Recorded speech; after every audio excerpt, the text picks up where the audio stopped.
దురదృష్టవశాత్తు మాకు కొంచెం ఎక్కువ ఉంటుంది శత్రువులు కేసీఆర్ బీఆర్ఎస్ పార్టీకి.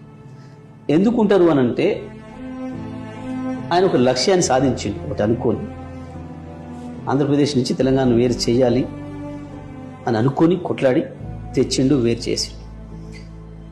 అరే మేము తినేది మాకు లేకుండా చేసిండు, పుక్కడి తినేదాన్ని లేకుండా చేసిండు అన్న శత్రువులు ఒకవైపు ఉన్నారు.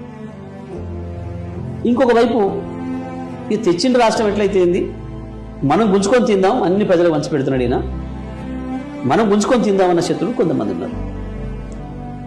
ఇవాళ వీళ్ళు వాళ్ళు కలిసి పనిచేస్తున్నారు, వీళ్ళకి వాళ్ళ మద్దతు ఉంది బయట నుంచి. అది మీడియాలో ఎక్కువ ఉంది.